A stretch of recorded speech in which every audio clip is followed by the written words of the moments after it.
दोस्तों, स्वागत है आपका हमारे चैनल आर के वर्मा में नई मैजिकल मजेदार रहस्यमय कहानी। दोस्तों, यह कहानी पूरी जरूर सुने। सुराही का जिन बादशाह और मछुआरे की कहानी। दोस्तों, किसी समय धार्मिक प्रवृत्ति का एक वृद्ध मुसलमान मछुआरा नियमित रूप से प्रतिदिन सवेरे उठकर नदी के किनारे जाता और 4 बार नदी में जाल फेंकता था। एक दिन सुबह सुबह उसने नदी में जाल डाला। जब वह जाल को खींचने लगा तो जाल बहुत भारी लगा। उसने समझा कि आज कोई बड़ी मछली हाथ आई है। लेकिन कुछ ही देर बाद उसकी मेहनत पर पानी फिर गया। मेहनत से जाल खींचकर निकाला तो देखा कि उसमें एक गधे की लाश फंसी है।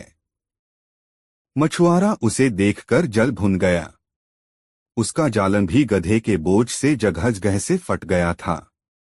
उसने जाल में से गधे की लाश निकालकर एक तरफ फेंक दी और जाल फिर से नदी में डाला। इस बार खींचा तो उसमें सिर्फ मिट्टी और कीचड़ भरा मिला। तब रुआसा सा होकर वह बोला, मेरा दुर्भाग्य तो देखो, 2-2 बार मैंने नदी में जाल डाला और मेरे हाथ कुछ नहीं आया। मैं तो इस पेशे के अलावा और कोई व्यवसाय जानता भी नहीं। अब मैं गुजर बसर के लिए क्या करूं? उसने जाल को खाली कर फिर पानी में फेंका। इस बार भी उसके हाथ दुर्भाग्य ही लगा। जाल में कंकड़ पत्थर और फलों की गुठलियों के अतिरिक्त कुछ भी नहीं था। यह देखकर वह और भी रोने पीटने लगा। तब तक सवेरे का उजाला भी फैल गया था। उसने ईश्वर का ध्यान किया और विनय की, हे सर्वशक्तिमान प्रभु, तुम जानते हो कि मैं हर रोज सिर्फ 4 बार नदी में जाल फेंकता हूँ। आज 3 बार फेंक चुका हूँ और कुछ हाथ नहीं आया। मेरी सारी मेहनत बेकार गई। अब अंतिम बार जात फेंकना रह गया है।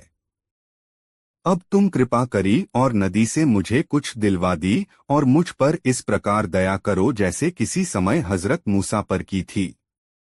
यह कहकर मछुआरे ने चौथी बार जाल फेंका और खींचा तो भारी लगा। उसने सोचा, इस बार तो जरूर मछलियां फंसी होंगी। बड़ा जोर लगाकर उसे बाहर निकालकर देखा तो उसमें एक पीतल की सुराहों के सिवाय और कुछ नहीं था। सुराही के भार से वह यह समझा कि उसमें कुछ बहुमूल्य वस्तुएं होंगी, क्योंकि उसका मुंह शीशे के ढक्कन से अच्छी तरह बंद था और ढक्कन पर कोई मुहर लगी थी। मछुआरे ने अपने मन में कहा कि यह अंदर से खाली हुई तो भी इसे बेचकर पैसे अच्छे मिल आज का काम किसी तरह चल जाएंगे। जिससे उसने सुराही को उलट-पलट कर और हिला-डुलाकर देखा, लेकिन उसमें से कोई आवाज नहीं निकली। फिर उसने अपने झोले में से चाकू निकाला और उसका ढक्कन खोलने की चेष्टा करने लगा। सुराही के मुंह पर सील लगी हुई थी, इसलिए उसे खोलने में उसे काफी मशक्कत करनी पड़ी। तब कहीं जाकर सुराही का ढक्कन खुला।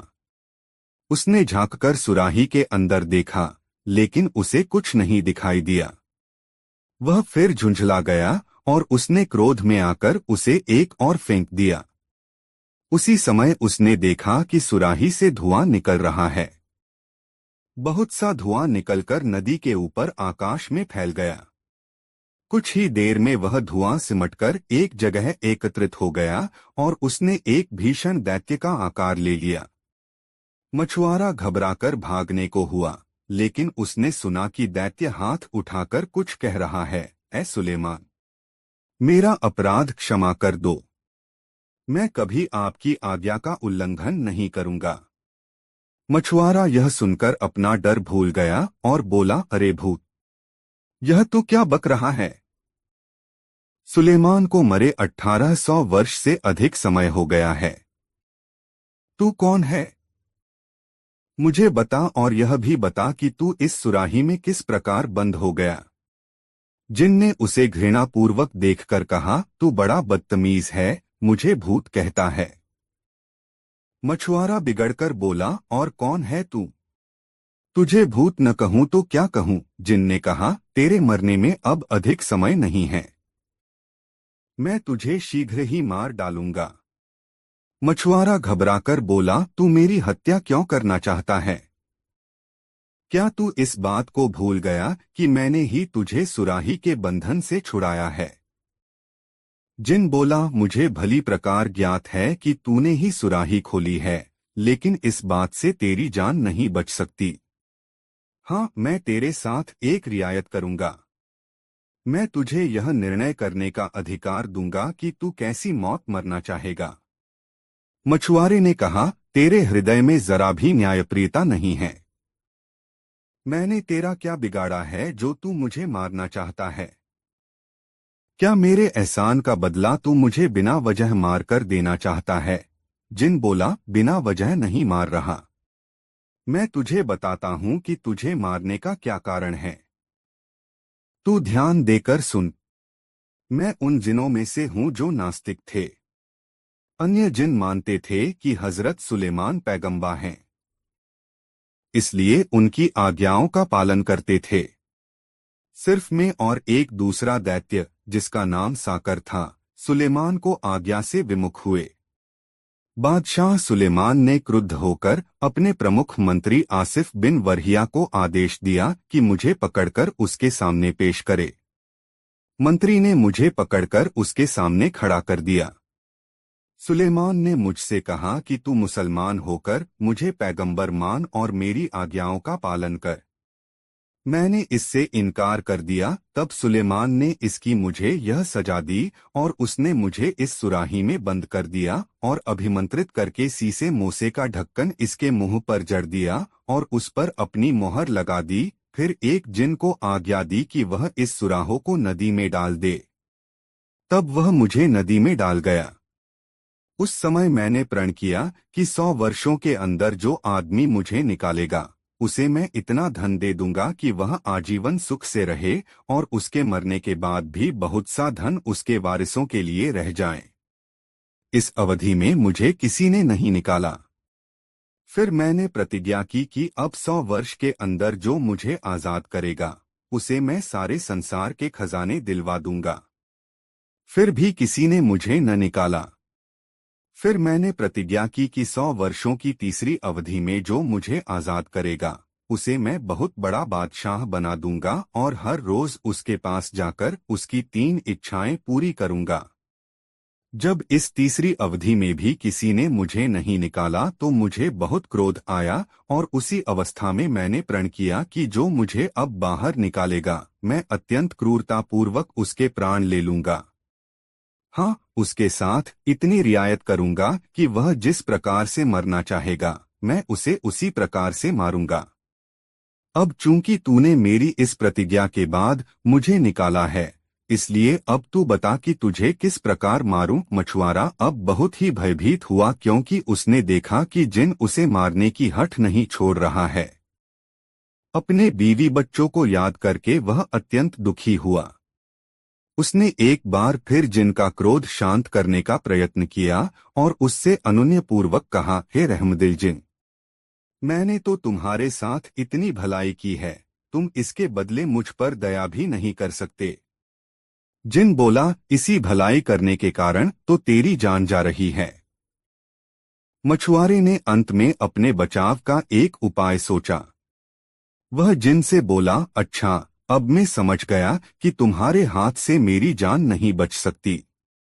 यदि खुदा की यही मर्जी है तो मैं उसे खुशी खुशी कबूल करता हूँ। लेकिन मैं तुझे उसी पवित्र नाम की, जिसे सुलेमान ने अपनी मोहर में खुदवाया था, सौगंध देकर कहता हूँ कि जब तक मैं अपने मरने का तरीका सोचकर तय करूँ, तुम मेरे एक प्रश्न का उत्तर दो। जिन इतनी बड़ी सौगंध से निरुपाय हो गया और कांपने सा लगा। उसने कहा, पूछ, क्या पूछना चाहता है? मैं तेरे प्रश्न का उत्तर दूंगा। मछुआरे ने कहा, मुझे तेरी किसी बात का विश्वास नहीं होता। तू इतना विशालकाय प्राणी है, इतनी छोटी सी सुराही में कैसे समा गया? तू झूठ बोलता है। जिन बोला, जिस पवित्र नाम की सौगंध तूने मुझे दिलाई है, मैं उसको साक्षी मानकर कहता हूँ कि मैं उसी सुराहों में था। मछुआरे ने कहा, मुझे अब भी विश्वास नहीं है कि तू सच कहता है। इस सुराही में तो तेरा एक पाँव भी नहीं आएगा, तू पूरा का पूरा किस प्रकार इसमें समा गया? जिन ने कहा, क्या मेरे द्वारा इतनी बड़ी सौगंध खाने के बाद भी तुझे विश्वास नहीं? मछुआरा बोला, तेरे कसम खाने से क्या होता है? मैं तो तभी मानूंगा जब तुझे अपनी आंखों से सुराही के अंदर देखूं और उसमें से आती हुई तेरी आवाज सुनूं। यह सुनकर जिन फिर धुएं में परिवर्तित हो गया और सारी नदी पर फैल गया। फिर वह धुआं रूपी जिन एक स्थान पर इकट्ठा हो गया और धीरे धीरे सुराही में जाने लगा। जब बाहर का सारा धुआं सिमटकर भीतर चला गया और सुराहों के अंदर से जिन की आवाज आई, अब तो तुझे मालूम हुआ कि मैं झूठ नहीं कहता था, मैं इसी सुराही में बंद था। मछुआरे ने इस बात का उत्तर न दिया। उसने फौरन सुराही का ढक्कन, जिस पर सुलेमान की मोहर लगी थी, सुराही के मुंह पर रखा और मजबूती से बंद कर दिया। फिर बोला, ओ जिन, अब तेरी बारी है कि तू गिड़गिड़ाकर मुझसे अपने अपराध क्षमा करने को कहे, या फिर मुझे यह बता कि तू स्वयं मेरे हाथ से किस प्रकार मरना चाहता है। नहीं तो मेरे लिए तो यही उचित होगा कि मैं तुझे फिर इसी नदी में डाल दूं और नदी के तट पर घर बनाकर रहूं, ताकि जो भी मछुआरा यहाँ जाल डालने आए उसे चेतावनी दे दिया करूं कि यहाँ एक सुराही में एक महाभयंकर जिन बंद है, उसे कभी बाहर न निकालना, क्योंकि उसने प्रण किया है कि जो भी उसे बाहर निकालेगा वह जिन उसके प्राण ले लेगा। यह सुनकर जिन बड़ा विचलित हुआ और बोला, मेरे मित्र, तू ऐसा न कर। मैं अब तुझे मारने का इरादा कभी न करूंगा। बुराई के बदले में भी भलाई करनी चाहिए।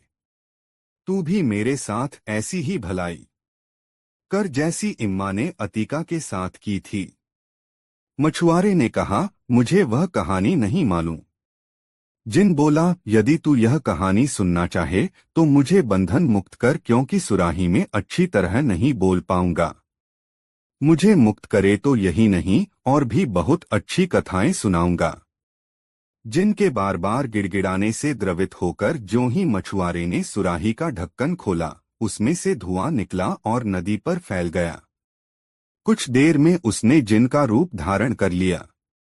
जिन ने ठोकर मारकर सुराही को नदी में डुबा दिया। मछुआरा यह देखकर बहुत डरा और बोला, हे जिन, यह तूने क्या किया? क्या तू अपने वचन पर स्थिर नहीं रहना चाहता? मछुआरे के भयभीत होने पर जिन हंसकर बोला, तू डर मत। अपना जाल उठा और मेरे पीछे पीछे आ। वे दोनों वहां से चल पड़े और एक वन के अंदर से गुजरकर एक पहाड़ की चोटी पर चढ़ गए। फिर वहां से उतरकर एक लंबे चौड़े महल में गए। उस महल में एक तालाब दिखाई दिया जिसके चारों ओर टीले थे। तालाब के पास पहुंचकर जिन ने मछुआरे से कहा, तू इस तालाब में जाल डाल और मछलियां पकड़। महुआरा खुश हो गया क्योंकि तालाब में बहुत सी मछलियां थीं। उसने जाल डालकर खांचा तो उसमें 4 मछलियां फंसी हुई नजर आईं, जो 4 रंग की थी, सफेद, लाल, पोलो और कांचा। उसमें ने कहा, तू इन मछलियों को लेकर यहाँ के बादशाह के पास चला जा। वह तुझे इतना धन देगा जो तूने कभी देखा भी नहीं होगा। किंतु एक बात का ध्यान रखना, तालाब में एक दिन में एक ही बार जाल डालना। यह कहकर जिन ने जमीन में जोर की ठोकर मारी। जमीन फट गई और जिन उसमें समा गया। जिन के उस गड्ढे में समाने के बाद जमीन फिर समतल हो गई, जैसे उसमें कभी गड्ढा हुआ ही न हो। मछुआरा 4 मछलियां पकड़कर बादशाह के महल में ले गया। बादशाह मछलियों को देखकर बेहद खुश हुआ और अपने वजीर से बोला, जाओ, यूनान के राजा ने जिस बावर्धिन को हमें भेंट स्वरूप दिया था, इन मछलियों को उस बावर्चिन के पास ले जाओ। सिर्फ वही ऐसी होशियार है जो इन सुंदर मछलियों को भली भांति पका सकती है। मंत्री मछलियों को बावर्चिन के पास ले गया। बादशाह ने मछुआरे को 400 मोहरें इनाम में दे डाली। बावर्चिन ने मछलियों के टुकड़े करके उन्हें धो धो कर तलने के लिए गरम तेल में डाल दिया। जब टुकड़े एक ओर से लाल सुर्ख हो गए तो उसने उन्हें पलटा। उस समय उसने जो कुछ देखा उसे देखकर उसकी आंखें फट गई। उसने देखा कि एकाएक रसोईघर की दीवार फट गई और उसमें से एक अति सुंदर स्त्री बड़े ठाट-बाट से भड़कीले कपड़े पहने बाहर निकली। उसके शरीर पर मिस्र देश की रानियों जैसे बेशकीमती आभूषण थे। उसके वस्त्र भी राजसी और मूल्यवान थे। स्त्री बाहर आकर अपने हाथ में पकड़ी मूल्यवान छड़ी उठाकर उस कड़ाही के पास आ खड़ी हुई जिसमें मछलियां भुन रही थीं। उसने एक मछली पर छड़ी मारी और बोली, ओ मछली, क्या तू अपनी प्रतिज्ञा पर कायम है? मछली में कोई हरकत न हुई।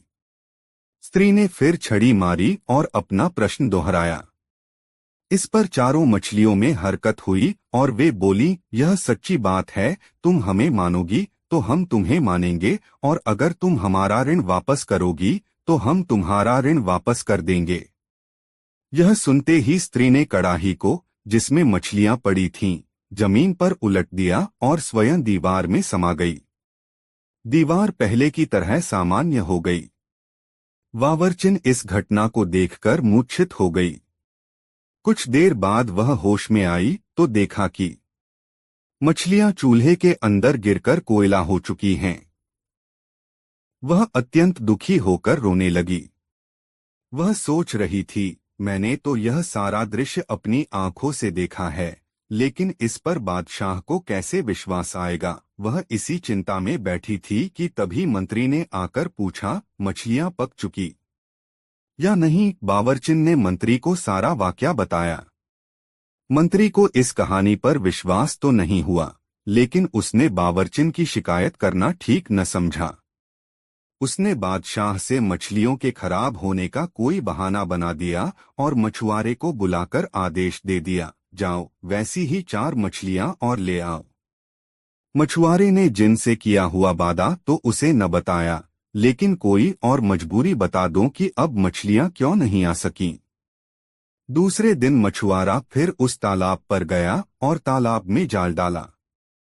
फलस्वरूप उसी प्रकार की 4 रंगों वाली मछलियां आज फिर उसके जाल में फंसरसी। मछलियां लेकर वह मंत्री के पास पहुंचा। मंत्री ने उसे इनाम दिया और बावर्चिन के पास मछलियां लाकर कहा, इन्हें मेरे सामने पकाओ। बावर्चिन ने पहले दिन की तरह मछलियों काट और धोकर गरम तेल में डालो और जब उन्हें कड़ाही में तलने लगी तो आज फिर अचानक दीवार फट गई और वही स्त्री हाथ में छड़ी लेकर निकली और छड़ी से एक मछली को छूकर पहले दिन जैसी हरकत की। तब उन 4 मछलियों ने जुड़कर, सिर उठाकर और पूंछ पर खड़े होकर वहीं उत्तर दिया। स्त्री ने आज फिर कड़ाही उलट दो और दीवार में समा गई। दीवार फिर जुड़कर पहले जैसी हो गई। मंत्री इन सब बातों को देखकर अचंभित हो गया। जब दरबार में जाकर उसने यह बात बादशाह को बताई तो उसे भी घोर आश्चर्य हुआ। वह बोला, मैं स्वयं अपनी आंखों से यह सब देखना चाहता हूँ। बजोर ने फिर मछुआरे को हुक्म दिया, ऐसी ही 4 मछलियां और ले आओ। मछुआरा बोला, सरकार, अब मैं 3 दिन से पहले मछलियां लाने में असमर्थ हूं। चूंकि सारा दृश्य अद्भुत था, इसलिए बादशाह ने मछुआरे पर कुछ जोर नहीं डाला। 3 दिन बाद उसने फिर वैसी ही 4 मछलियां लाकर बादशाह को दे दी। बादशाह ने खुश होकर उसे 400 अशर्फियां इनाम में दो। बादशाह ने मंत्री से कहा, बावर्चिन को हटा दो और तुम खुद मेरे सामने इन मछलियों को पकाओ। मंत्री ने बावर्ची खाना अंदर से बंद करके मछलियां पकाना शुरू किया। जब एक ओर से लाल होने पर मछलियों को पलटा गया तो एक बार फिर दीवार फट गई, किंतु इस बार उसमें से वह सुंदरी नहीं निकली, बल्कि गुलामों जैसे कपड़े पहने हाथ में एक छड़ी लिए एक हबशी निकला। हबशी ने बड़े कठोर और भयावह स्वर में पूछा, मछलियों मछलियों, क्या तुम अपने वचन पर अब भी स्थिर हो? मछलियां अपने सिरों को उठाकर बोली, हम उसी बात पर स्थिर हैं।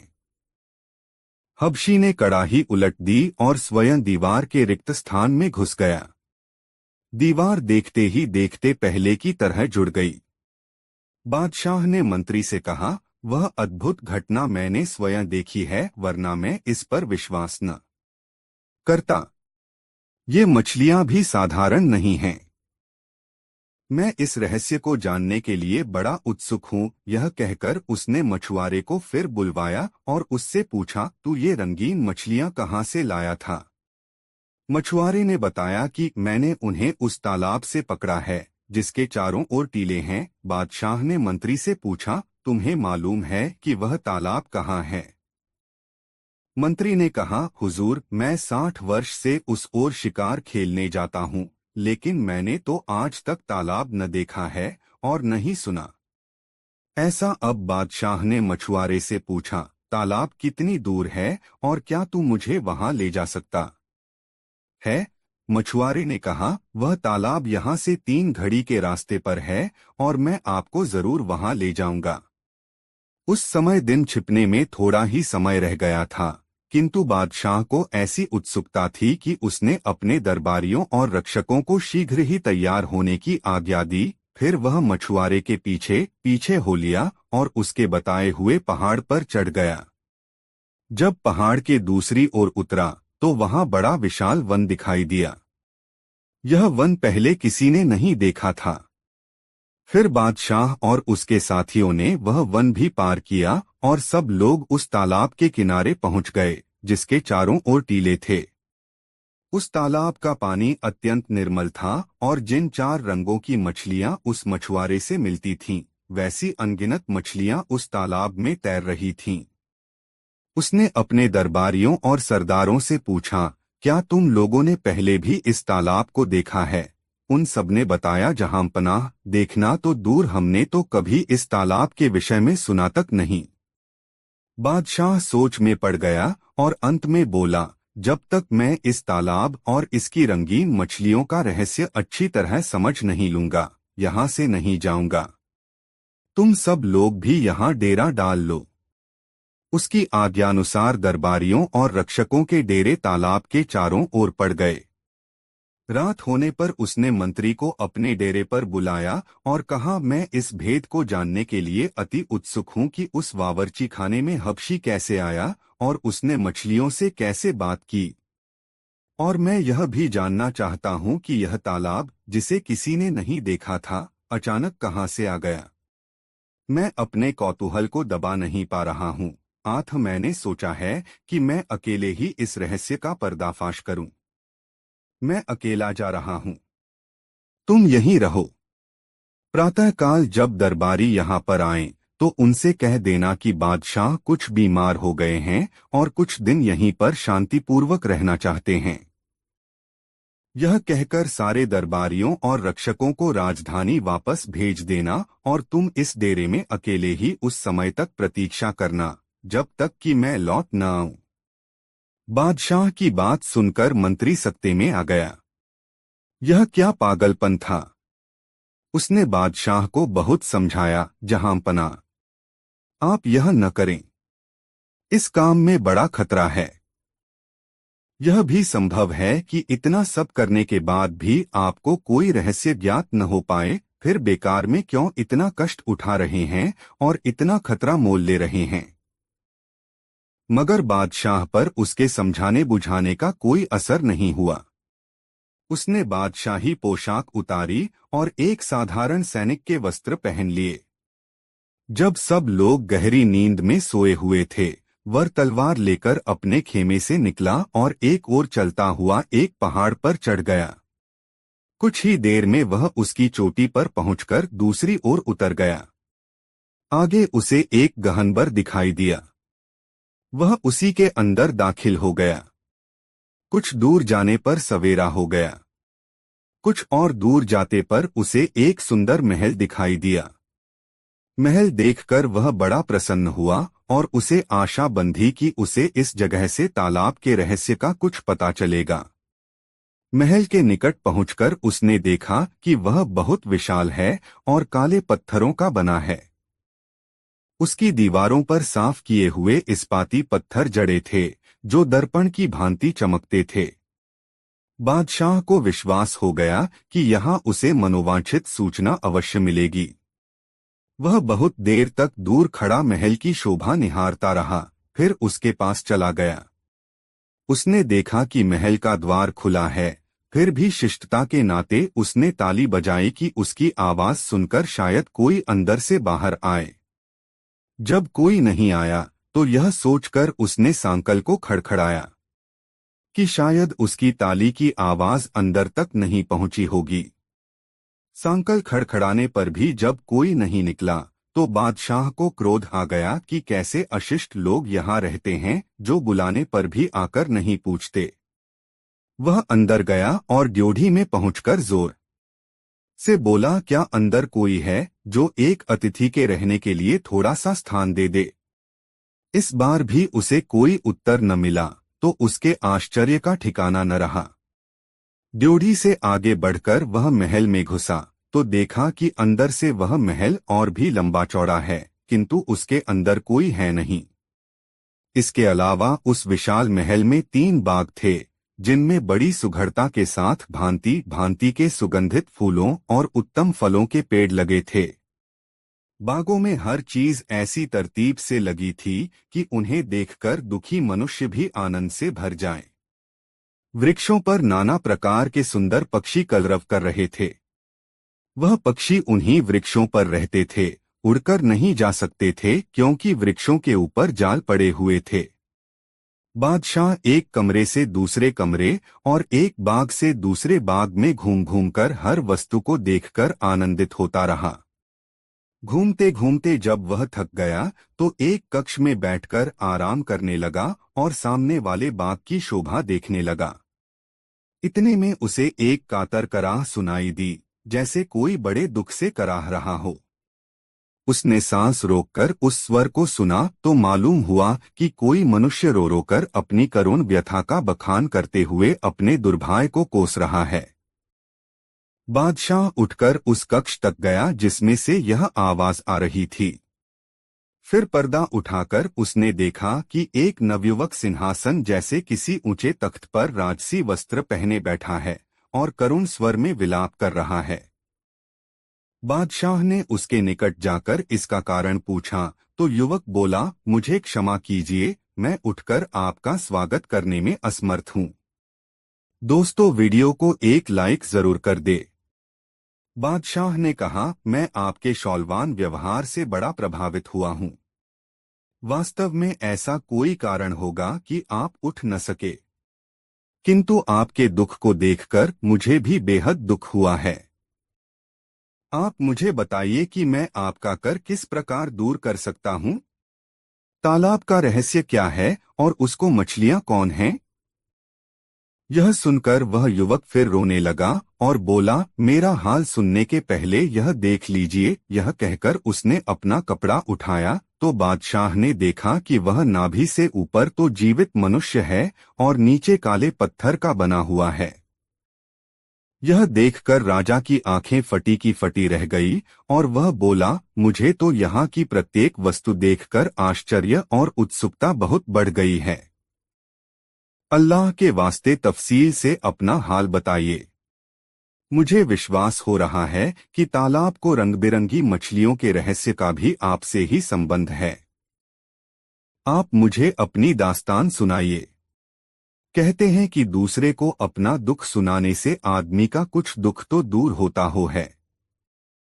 युवक ने कहा, मुझे अपनी दशा के वर्णन से भी बड़ा कष्ट होता है, किंतु आपका आग्रह है इसलिए कहता हूँ। फिर वह युवक बादशाह को अपनी आपबीती सुनाने लगा। मेरे पिता का नाम महमूद शाह था। वे काले द्वीपों के बादशाह थे। वे काले द्वीप 4 विख्यात पर्वत हैं। उनकी राजधानी उसी स्थान पर थी जहां वह रंगीन मछलियों वाला तालाब है।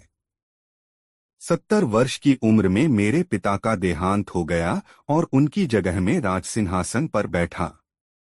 मैंने अपने चाचा की बेटी के साथ विवाह किया। मैं उसे बहुत चाहता था, वह भी मुझे बहुत चाहती थी। 5 वर्ष तक हम लोग सुखपूर्वक रहते रहे। 5 साल बाद धीरे धीरे मुझे एहसास होने लगा कि उसका मेरे प्रति पहले जैसा प्रेम नहीं है। एक दिन दोपहर के भोजन के पश्चात वह स्नानगृह को गई और मैं अपने शयन कक्ष में लेटा रहा। 2 दासियां जो बेगम को पंखा झला करती थीं, मेरे सिरहाने पैताने बैठ गईं। वे मुझे आराम देने के लिए पंखा झलने लगीं। मुझे सोया जानकर वे वहीं बैठीं धीमे धीमे बातचीत करने लगीं। मैं सोया नहीं था, किंतु उनकी बातें सुनने के लिए सोने का बहाना कर रहा था। एक दासी बोली, हमारी मलिका बड़ी दुष्टा है, जो ऐसे सुंदर और सुशील पति को प्यार नहीं करतो। दूसरी बोली, तू ठीक कहती है, रात में बादशाह को अकेला सोता छोड़कर वे न जाने कहाँ जाती हैं और बेचारे बादशाह को कुछ पता ही नहीं चलता। ये बेचारे जाने भी कैसे, बेगम रोज रात को इनके शरबत में कोई नशा मिलाकर इन्हें दे देती हैं। ये नशे में बिल्कुल बेहोश हो जाते हैं और वह जहां चाहती हैं चली जाती हैं। फिर सवेरा होने से पहले आकर इन्हें होश में लाने की सुगंध सूंघा देती हैं। मेरे बुजुर्ग दोस्त, मुझे यह सुनकर इतना दुख हुआ कि उस दुख का वर्णन मेरी सामर्थ्य से बाहर है। उस समय मैंने क्रोध करना मुनासिब न समझा और कुछ देर में इस तरह अंगड़ाइयां लेता हुआ उठा भानो सचमुच सो रहा था। कुछ देर में बेगम भी स्नान करके वापस आ गई। उस रात भोजन के बाद मैं शयन करने के लिए लेटा तो बेगम हमेशा की तरह मेरे लिए शरबत का प्याला लाई। मैंने प्याला ले लिया और उसकी आंख लेटाकर प्याले का शरबत खिड़की से बाहर फेंक दिया और खाली प्याला उसके हाथ में ऐसे दे दिया बानो मैंने पूरा शरबत पी लिया हो। फिर हम दोनों पलंग पर लेट गए। बेगम ने मुझे सोता समझकर अलग से उठकर एक मंत्र पढ़ा और मेरी तरफ मुंह फेर कर कहा, तू ऐसा सो कि कभी न जागे। फिर यह भड़कीले वस्त्र पहनकर कमरे से निकल गई। मैं भी पलंग से उठा और तलवार हाथ में लेकर उसका पीछा करने लगा। वह मुझसे केवल थोड़ा ही आगे थी और उसकी पदचाप मुझे साफ सुनाई दे रही थी, लेकिन मैं ऐसे धीरे धीरे पाँव रखकर उसके पीछे पीछे चल रहा था कि उसे मेरे आने का कोई आभास न मिले। वह कई दरवाजों से होकर निकली। उन सभी में ताले लगे थे, किंतु उसकी मंत्र शक्ति से सभी ताले खुलते जा रहे थे। आखिरी दरवाजे से निकलकर जब वह बाग में गई तो मैं दरवाजे के पीछे छिपकर देखने लगा कि देखें वह क्या करती है। वह बाग से आगे बढ़कर एक छोटे से बगीचे के अंदर चली गई जो चारों तरफ से झाड़ियों से घिरा हुआ था। मैं भी एक दूसरे रास्ते से होकर उस बगीचे के अंदर चला गया और इधर-उधर आंखें घुमाकर उसे ढूंढने लगा। कुछ देर में मैंने देखा कि वह एक हबशी गुलाम पुरुष के हाथ में हाथ दिए टहल रही थी और कह रही थी, मैं तो तुम्हें प्राणपण से प्रेम करती हूँ और तुम्हारा यह हाल है कि मुझसे सीधे मुंह बात भी नहीं करते, हमेशा मुझे बुरा भला कहा करते हो। आखिर तुम चाहते क्या हो? क्या तुम मेरे प्रेम की परीक्षा लेना चाहते हो? तुम मेरी शक्ति जानते हो। मेरे अंदर इतनी शक्ति है कि कहो तो सूर्योदय के पहले ही इन सारे महलों को खंडहर बना दूं, यह सारा ठाठ बाट बिल्कुल वीरान कर दूं और यहाँ भेड़िए और उल्लुओं के अलावा कोई नहीं दिखाई दे। जो पत्थर यहाँ महलों में लगे हैं वे कौहकाफ पर्वत पर वापस उड़कर चले जाएं। इतनी शक्ति रखते हुए भी मैं प्रेम के कारण तुम्हारे कदमों में गिरी रहती हूँ और तुम्हें मेरी परवाह ही नहीं है। यही बातें करते करते जब वे लोग उस झाड़ी के पास पहुंचे जहां मैं छुपा था, तब मैंने अंधेरे का लाभ उठाकर उस हबशी की गर्दन पर पूरे जोर से तलवार का वार किया। वह लड़खड़ाकर गिर गया। मैंने बेगम को इसलिए छोड़ दिया क्योंकि वह मुझे बेहद प्रिय थी और चाचा की बेटी भी थी। बेगम अपने प्रेमी को गिरता देखकर विकल हो गई। उसने मंत्र के बल से अपने प्रेमी को स्वस्थ करना चाहा, किंतु वह केवल उसे मरने से ही बचा सकी। उस हबशी की हालत ऐसी हो गई थी कि न उसे जीवित कहा जा सकता था न मृत। मैं चुपचाप महल को लौटा। लौटते समय भी मैंने सुना कि बेगम अपने प्रेमी के घायल होने पर करुण क्रंदन कर रही है। मैं उसे उसी तरह रोता पीटता छोड़कर अपने शयन कक्ष में आया और पलंग पर लेटकर सो गया। सुबह जागने पर मैंने बेगम को अपनी बगल में सोता पाया। यह साफ जाहिर था कि वह वास्तव में सो नहीं रही थी, केवल सोने का बहाना कर रही थी। मैं उसे यूं ही छोड़कर उठ खड़ा हुआ और अपने नित्य कर्मों से फारिग होकर राजसी वस्त्र पहनकर दरबार को चला गया। जब दिन भर राजकाज निपटाने के बाद मैं अपने महल में आया तो देखा कि बेगम ने संताप सूचक काले वस्त्र पहन रखे हैं और बाल बिखेरे हुए बैठी उन्हें नोच रही है। मैंने उससे पूछा, यह तुम कैसा व्यवहार कर रही हो, यह मातम किस कारण है? इस पर वह बोली, बादशाह सलामत, मुझे क्षमा करें। मैंने आज 3 शोक समाचार पाए हैं, इसलिए काले कपड़े पहने मातम कर रही है। वह कौन से समाचार हैं? मेरी माता का देहांत हो गया है, मेरे पिताजी एक युद्ध में मारे गए हैं और मेरा एक भाई ऊंचाई से गिरकर मर गया है। मैंने कहा, समाचार बुरे हैं, लेकिन तुम्हारे इस प्रकार मातम करने के लायक नहीं हैं। फिर भी वे तुम्हारे संबंधी थे और तुम्हें उनकी मृत्यु का शोक होना ही चाहिए। इसके बाद वह कमरे से चली गई और मुझसे अलग होकर उसी प्रकार रोती पीटती रही। मैं उसके दुख का कारण जानता था, इसलिए मैंने उसे समझाने बुझाने की चेष्टा भी न की। 1 वर्ष तक यही हाल रहा। फिर एक दिन उसने कहा, मुझसे दुख नहीं सहा जाता, मैं एक मकबरा बनवाकर उसमें रात दिन रहना चाहती हूँ। मैंने उसे ऐसा करने की अनुमति भी दे दी। उसने एक बड़ी भारी गुंबद वाली मकबरे जैसी इमारत बनवाई और उसका नाम मातम महल रखा। जब वह बन चुका तो उसने अपने घायल प्रेमी हबशी को वहां लाकर रखा और स्वयं भी दहा रहने लगी।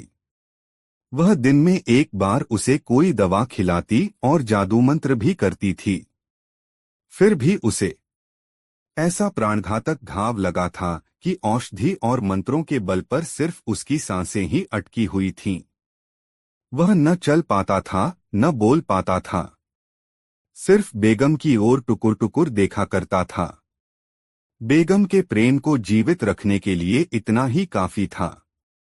वह उससे घंटों प्रेम की बातें करके अपने दिल को तमल्ली दिया करती थी। मैं जानता था कि वह क्या करती है, फिर भी मैं उसके सारे क्रियाकलाप ऐसे साधारण रूप से देखता रहा जैसे मुझे कोई बात मालूम ही न हो। किंतु एक दिन में अपनी उत्सुकता नहीं रोक सका और मैंने देखना चाहा कि वह अपने प्रेमी के माथ क्या करती है। मैं उस मकबरे में ऐसी जगह छुपकर बैठ गया जहां से मुझे बेगम और उसके प्रेमी की सारी बातें सुनाई दें, लेकिन उनमें से कोई मुझे न देख सके। बेगम अपने प्रेमी से कह रही थी, इससे बड़ा दुर्भाग्य और क्या हो सकता है कि मैं तुम्हें ऐसी विवशता की अवस्था में देखती हूँ। तुम सच मानो, तुम्हारी दशा देखकर मुझे इतना कष्ट होता है कि जितना स्वयं तुम्हें भी नहीं होता होगा। मेरे प्राण, मेरे सरताज, मैं तुम्हारे सामने घंटों बैठी बातें करती हूँ और तुम मेरी एक बात का भी उत्तर नहीं देते। अगर तुम मुझसे कुछ बातें भी करो तो मेरे दिल को न केवल सुकून मिले बल्कि खुशी भी हासिल हो। केवलम इसी प्रकार अपने प्रेमी के सम्मुख बैठकर प्रलाप करती रही। मुझ मूर्ख से अपनी बेगम की चाह दशा न देखी गई और उसका प्रेम मेरे हृदय में फिर उमड़ आया। मैं चुपचाप अपने महलाम की वह एक कुछ देर बाद वह किसी काम से महल में आई तो मैंने कहा, अब तुमने अपने सगेंस में मुशनाती बहुत शोक व्यक्त कर लिया। अब आकर महल में रहो। मेरी बात सुनकर वह रोने लगी और बोलो, बादशाह सलामत, मुझसे यह करने के लिए न कहें। में उसे जितना समझाता बुझाता उतना ही उसका रोना पीटना बढ़ता जाता था। फिर मैंने उसे उसके हाल पर छोड़ दिया। वह उसी अवस्था में 2 वर्ष और रही। मैं एक बार फिर मातम महल में गया ताकि बेगम और उसके हबशी प्रेमी का हाल देखूं। मैं फिर से उसी स्थान पर छिपकर बैठ गया जहां एक बार पहले छिपा था और सुनने लगा।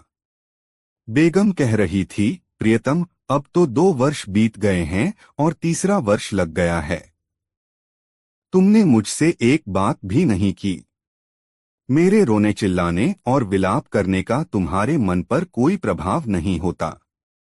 जान पड़ता है कि तुम मुझे बात करने के योग्य नहीं समझते, इसीलिए तुम अब मुझे देखकर आंखें बंद कर लेते हो। देखो तो मैं तुम्हारे प्रेम में कितनी बेहाल हो रही हूँ। बेगम की यह बातें सुनकर मेरे तन बदन में आग लग गई। मैं उस मकबरे से बाहर निकल आया और गुंबद की तरफ मुंह करके कहा, ओ गुंबद, तू इस स्त्री और उसके प्रेमी को, जो मनुष्य रूप में राक्षस है, निगल क्यों नहीं जाता? मेरी आवाज सुनकर मेरी बेगम, जो अपने हबशी प्रेमी के पास बैठी थी, क्रोधांध होकर निकल आई और मेरे समीप आकर बोली, अभागे दुष्ट, तेरे कारण ही मुझे वर्षों से शोक ने जकड़ रखा है। तेरे ही कारण मेरे प्रेमी की ऐसी दयनीय दशा हो गई है और वह इतनी लंबी अवधि से घायल पड़ा है। मैंने कहा, हाँ, मैंने ही उस कुकर्मी राक्षस को दंड दिया है। यह इसी योग्य था और तू भी इस योग्य नहीं कि जीवित रहे, क्योंकि तूने मेरी सारी इज्जत मिट्टी में मिला दी है। यह कहकर मैंने तलवार खींच ली और चाहा कि बेगम की हत्या कर दूं, किंतु उसने कुछ ऐसा जादू किया कि मेरा हाथ उठ ही न सका। फिर उसने धीरे धीरे कोई मंत्र पढ़ना आरंभ किया, जिससे मैं बिल्कुल न समझ सका। मंत्र पढ़ने के बाद वह बोली, अब मेरे मंत्र की शक्ति देख। मैं आज्ञा देती हूँ कि तू कमर से ऊपर जीवित मनुष्य रहे और कमर से नीचे पत्थर बन जाए। उसके यह कहते हो मैं वैसा ही बन गया जैसा उसने कहा था, अर्थात मैं न जीवित लोगों में रहा न मृतकों में। फिर उसने मातम महल से उठवाकर मुझे इस जगह लाकर रख दिया। इतना ही नहीं, उसने मेरे नगर को भी नहीं छोड़ा। मेरे सभी दरबारी और प्रजाजन मेरे प्रति निष्ठा रखते थे। उसने उन सबको अपने जादू से मछलियों में बदल दिया। इनमें जो सफेद रंग की मछलियां हैं वे मुसलमान हैं, लाल रंग वालों अग्निपूजक, काली मछलियां ईसाई और पीले रंग वाली यहूदी हैं। मैं जिन 4 काले द्वीपों का नरेश था, उन्हें उस स्त्री ने 4 टीले बनाकर तालाब के चारों ओर स्थापित कर दिए। उसने मेरे देश को उजाड़ दिया और मुझे आधा पत्थर का बनाकर भी उसका क्रोध शांत नहीं हुआ। वह यहाँ रोज आसी है और मेरे कंधों और पीठ पर 100 कोड़े इतने जोर से मारती है कि हर चोट पर मेरा खून छलछला आता है। फिर वह बकरी के बालों से बनी एक खुरदरी काली कमली मेरे कंधों और पीठ पर डालती है और उसके ऊपर सोने की तारकशी वाला भारी लबादा डालती है। यह वस्त्र वह मेरे सम्मान के लिए नहीं, बल्कि मुझे और पीड़ा पहुंचाने के लिए डालती है और मेरा मजाक उड़ाकर कहती है, दृष्ट, त्रि तो 4 द्वीपों का बादशाह है, फिर अपने को इस अपमान और दुर्दशा से क्यों नहीं बचाता? इतना वृत्तांत बताने के बाद काले द्वीपों के बादशाह ने दोनों हाथ आकाश की ओर उठाए और बोला, हे सर्वशक्तिमान परमात्मा, हे समस्त विश्व के सृजनहार, यदि तेरी प्रसन्नता इसी में है कि मुझ पर इसी प्रकार अन्याय और अत्याचार हुआ करे तो मैं इस बात को भी प्रसन्नता से सहूंगा। मैं हर हालत में तुझे धन्यवाद दूंगा। मुझे तेरी दयालुता और न्यायप्रियता से पूर्ण आशा है कि तू एक ने दिन मुझे इस दारुण दुख से अवश्य छुड़ाएगा। जब वहां आने वाले खोजकर्ता बादशाह ने यह सारी कहानी सुनी तो उसे बड़ा दुख हुआ और वह विचार करने लगा कि इस निर्दोष नौजवान बादशाह का दुख कैसे दूर किया जाए और कैसे उसकी कुल्टा बेगम को दंड दिया जाए। यह सोचकर उसने पूछा, तुम्हारी बेगम कहाँ रहती है और उसका प्रेमी जिसके पास वह रोज जाती है किस स्थान पर पड़ा है? नौजवान बादशाह ने उसे बताया, मैंने आपको पहले ही बताया था कि उस मातम महल का एक रास्ता इस कमरे के नीचे से होकर भी है, जहां इस समय हम लोग हैं। यह जादूगरनी कहाँ रहती है यह बात मुझे ज्ञात नहीं, किंतु रोज प्रातःकाल वह मेरे पास मुझे दंड देने के लिए आती है और मुझे पीटने के बाद फिर अपने प्रेमी के पास जाकर उसे कोई अर्क पिलाती है, जिससे वह जीवित बना रहता है। आगंतुक बादशाह ने कहा, वास्तव में तुमसे अधिक दया योग्य और कोई व्यक्ति नहीं होगा। तुम्हारा जीवन तो ऐसा है कि इसे इतिहास में लिखकर अमिट कर दिया जाए। तुम चिंता न करो। मैं तुम्हारे दुख के निवारण का भरसक प्रयत्न करूंगा। इसके बाद आगंतुक बादशाह उसी कक्ष में सो गया क्योंकि रात का समय हो गया था। बेचारा काले द्वीपों वाला बादशाह उसी प्रकार बैठा रहा और जागता रहा। स्त्री के जादू ने उसे लेटने और सोने के योग्य ही नहीं रखा था। दूसरे दिन तड़के ही आगंतुक बादशाह गुप्त मार्ग से मातम महल में प्रविष्ट हो गया। वहां सैकड़ों स्वर्ण दीपक जल रहे थे और वह ऐसा सजा हुआ था कि बादशाह को अत्यंत आश्चर्य हुआ। फिर वह उस स्थान पर गया जहां घायल अवस्था में बेगम का हबशी प्रेमी पड़ा हुआ था। वहां जाकर उसने तलवार का ऐसा वार किया कि वह अधमरा आदमी तुरंत मर गया। बादशाह ने उसका शव घसीटकर पिछवाड़े बने एक कुएं में डाल दिया और मातम महल में वापस आकर नंगी तलवार अपने पास छुपाकर उस हबशी की जगह खुद लेटा रहा ताकि बेगम के आने पर वह उसे मार सके। थोड़ी देर बाद जादूगरनी उसी भवन में पहुंची जहां काले द्वीपों का बादशाह पड़ा हुआ था। उसने उसे इतनी बेदर्दी से पीटना शुरू किया कि सारी इमारतें उसकी चीख पुकार और आर्तनाद से गूंजने लगीं। वह दीदी से पीटना शुरू किया और दया करने की प्रार्थना करता रहा, किंतु उस दुष्टश का हाथ 100 कोड़े मारे बगैर ककारा। इसके बाद सदा की भांति उस पर खुरदरी कमली और उसके ऊपर जरी का भारी लबादा डालक का मातम महल में आई और बादशाह के सम्मुख, जिसे वह अपना प्रेमी समझी थी, बैठकर विरह व्यथा कहने लगी। बोली, प्रियतम, मैं तुझे प्राणपण से चाहती हूँ और तू है कि मुझसे तनिक भी प्रेम नहीं करता। मेरा दिन और रात का चैन हराम हो गया है। तू अपने कष्टों का कारण मुझे ही समझता है। यद्यपि मैंने तेरे लिए अपने पति पर बेहद अत्याचार किया है, फिर भी मेरा क्रोध शांत नहीं हुआ है और मैं चाहती हूँ कि उसे और कठोर दंड दूं, क्योंकि उसी अभागे ने तेरी ऐसी दशा को है। लेकिन तू तो मुझसे कुछ कहता ही नहीं, हमेशा होंठ बंद किए रहता है। शायद तू चाहता है कि अपनी चुप्पी से ही मुझे इतना व्यथित कर दे कि मैं तड़प कर मर जाऊं। भगवान के लिए अधिक नहीं तो एक बार तो मुझसे बात कर ले, जिससे मेरे दुखी मन को शांति मिले।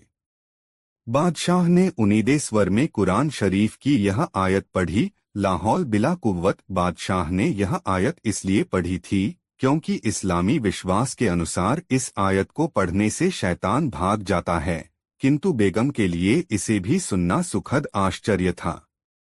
वह बोली, प्यारे, यह सचमुच तू बोला था कि मुझे कुछ धोखा हुआ था?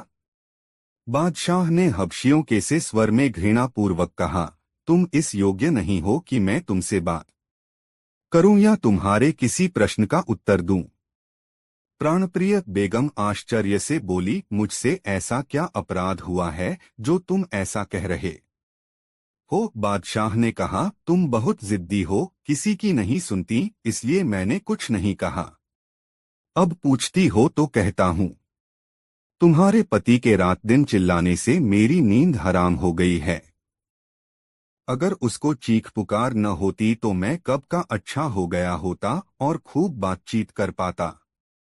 लेकिन तूने एक तो उसे आधा पत्थर का बना दिया है और फिर उसे रोज इतना मारा भी कि वह कभी सो नहीं पाता और रात दिन रोया और कराहा करता है और मुझे सोने नहीं देता। अब तू ही बता कि मैं तुझसे क्या बोलूं और क्या बात करूं।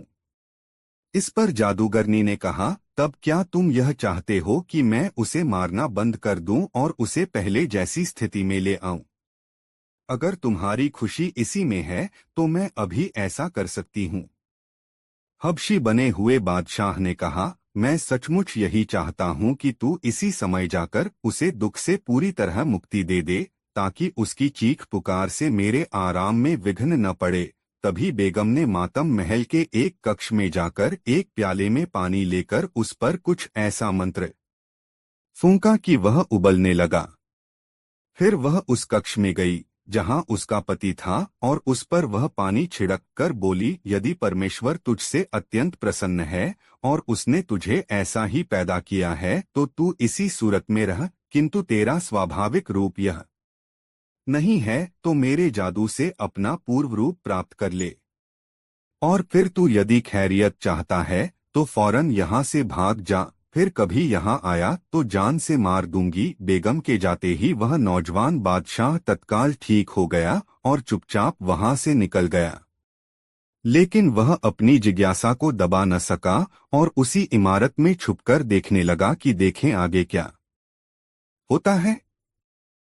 बेगम वहां से फिर मातम महल में आई और हबशी बने बादशाह से बोली, जो तुम चाहते थे वह मैंने कर दिया, अब तुम उठ बैठो जिससे कि मुझे चैन मिले। बादशाह हबशियों जैसे स्वर में बोला, तुमने जो कुछ किया है उससे मुझे आराम तो मिला है, लेकिन पूरा आराम नहीं मिला। तुम्हारा अत्याचार अभी पूरी तरह से दूर नहीं हुआ है और मेरा चैन अभी पूरा नहीं लौटा है। तुमने सारे नगर को उजाड़ रखा है और उसके निवासियों को मछली बना दिया है।